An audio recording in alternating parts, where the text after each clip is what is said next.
So we're going to take a look at some low spin drivers in this video. Ping G425 LST up against the Callaway Rogue ST Max LS. Two low spin drivers from two big brands for 2022. And we're going to test a little bit of forgiveness as well in this particular video. So we're looking at accuracy as well as get that low spin, maximize that distance with some accuracy. That's exactly what we want with drivers. We're going to check it out with these two.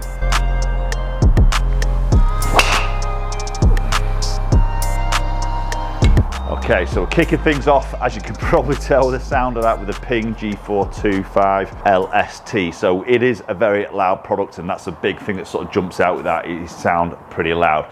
So that one you can see just struck a little bit low, just pop that spin up a tiny bit, even though this is a low spin version. So obviously LST, in comparison to the 425 Max, a little bit smaller footprint, a little bit more compact, and obviously that's allowing that tungsten weight to move a little bit closer to that club face, but it is still positioned at the back of the sole and also movable into the heel and toe for a little bit of that, maybe sort of draw or fade bias on the golf ball. Ooh, right. Wow, that's a good ball flight. So I've struck that in the toe of the golf club there. That wasn't a great strike. I could really feel a bit of a twist happening there. But that ball has flown really, really straight. So that's quite an interesting one, because again, as we talk about low spin drivers, weight moving more forward, we all tend to know it has a sacrifice to maybe that MOI number getting reduced, which essentially means it's going to be a little bit less forgiving. But I think there's definitely some work done in the last year or two. I think more so this year as well with drivers now, that these low spin ones aren't as maybe punishing it as maybe some low spin drivers we've seen in the past, and that's probably a really good example there. Now obviously with the looks of the Ping, it's very personal. I always think I've had a G400 for a long time in my golf bag. Turbulators, I don't mind them at all. I know some other people don't like them. Matte black finish, and this LST just sits very, very square, which does suit my eye. But it is pretty loud. You know, you can probably, if that's coming across on camera, that was a little bit low in the face, but again, it's just missed up that left hand side a little bit on that particular one. Spin always just pops up a tiny bit on those low in the face strikes. So push comments down below with the Ping drive. If you've ever tried one, did the sound put you off? I'd love to know your thoughts. We see a mixed response maybe in fittings with, you know, as soon as you hit it, some people are put off by that. Some people just literally aren't bothered about it. They're more interested in the sort of performance of the club. So post comments down below, let me know your thoughts if you've had any experience on the 425 and the sound of it. Okay, just fraction up the left. It's flying very straight. I've just pulled that. Sort of half of the fair. Yeah, just edged into that rough there.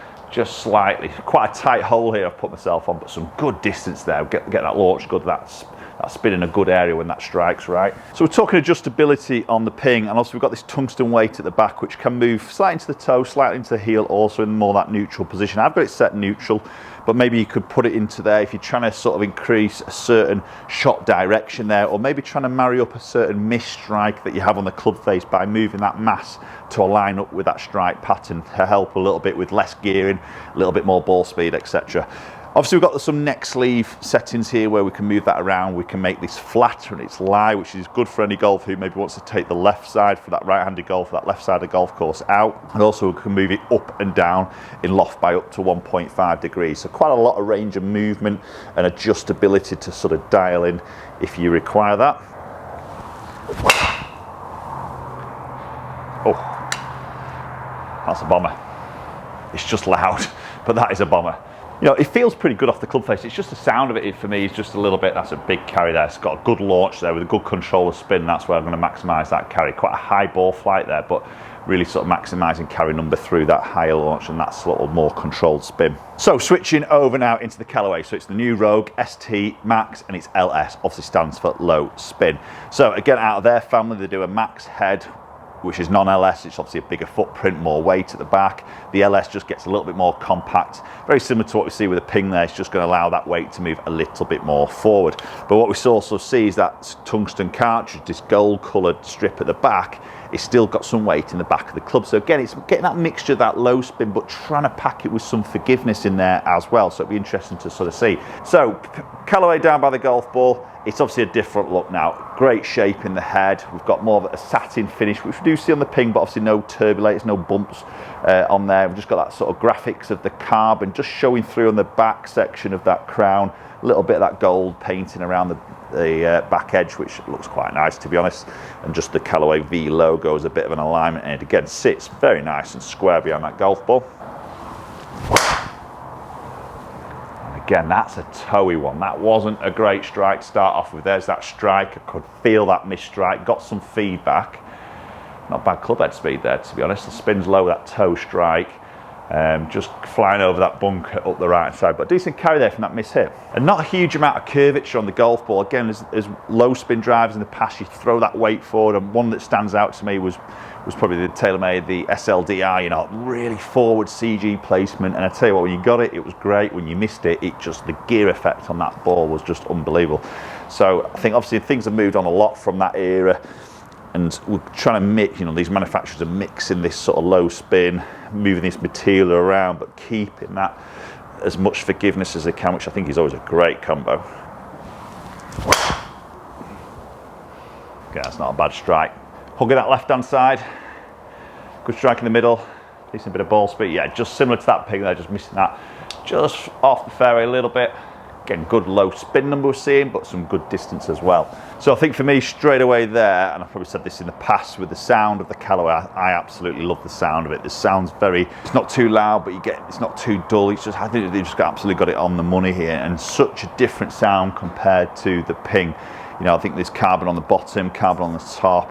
Obviously they do some work with acoustic noises and sound waves inside the head, and they break that up, and obviously sound is a big thing and sometimes relate to a lot of feel, don't we? Oh, there's that toe one. Little bit of movement on that. We missed that up the right hand side. Again, poor strike, and you can feel that little bit of twist. But you know, it's not disastrous, that. That's a good solid strike. Nice ball flight, very forward ball flight, good strike. You can see there, bit of low spin, slightly high in the face. Again, some good distance numbers there. So talking adjustability around the Callaway. Now, we don't have any movable weights on the head of the golf club, so we can't start moving this weight heel and toe. So maybe a slight disadvantage potentially for some of you out there who might sort of need that, or will require a little bit of that to help with certain ball flights. So Callaway doesn't have that, but obviously has the neck sleeve where you can obviously change lie angle, lofts, etc., just to dial that side of things in. Again, that's just moved a little bit. The strike was good. A little bit of curvature on that particular one from a decent strike. Obviously that's a little bit me, just maybe the face being a little bit more open. Okay, right. Two low spin drivers, Callaway and ping. Let's go and check a few numbers out in a bit more detail. Right, okay, so let's have a look at a few shots. So we can see the white ball flights being the ping, the orange being the Callaway. So probably a little bit sort of tighter on the ping as a dispersion, which we'll look at a little bit closer in a minute, but maybe just look at the strike patterns on the right hand side of the screen. So all these heat patches is with the strikes with the ping, okay, so not too bad. Couple start to get a little bit low in the face. Callaway one there, you can see a little bit more tighter on that strike pattern, just maybe going a touch higher in the face and a little bit more out in that toe, high toe section, but realistically a little bit more collective on the strike against that ping one you can see there going back to the Callaway. And then when we look at that sort of dispersion ring that we can see, so flashing there is obviously the 5 shots hit with the ping, and the Callaway one I've got 4 up the right, so a little bit more of that sort of a little bit of right miss, bit of a curvature to the right, and that pull up the left. So obviously that's increased the dispersion ring, so not quite as accurate with that. And looking at the side on view again there, the white of the ping, and just popping in the orange there, the Callaway a little bit tighter on that highest to lowest, and the ball flight as it comes out, but you can see from the bird's eye view just those misses up the right a little bit more. Definitely just saw a little bit more curvature on the Callaway against the ping. And then obviously looking at the numbers, so you see clubhead speed absolutely identical there. You can see ball speed a bit more with the ping. Now the strike pattern wasn't quite as consistent, I didn't think, as the ping, as the Callaway, but the Callaway did get a few higher toe ones which dropped off. So a bit more ball speed there with the ping, which is quite interesting for a very, very similar clubhead speed. Launch speed, touch higher there a little bit with the Callaway, just probably that slightly higher ball strike on the club face, just pop that launch up a little bit, and that pulled a little bit of spin off against the ping, and did a couple of low ones with a ping which just popped that spin up a tiny bit more. So distance wise, actually the ping was just edging it with that extra bit of ball speed, but if I could get that low strike out, I mean if I take that low strike out there, you see squeezing a little bit more there potentially, but some really good solid numbers. Okay, so there you go. Comment down below, let me know your thoughts on those two drivers. I think for me, the sounds and the look probably just goes towards the Callaway, but performance-wise, on that little small test, it's probably going to go towards the pink, so it's a tough one to split down the middle there, isn't it? Post your comments down below, let me know your thoughts, and hopefully we'll catch up with you all very soon.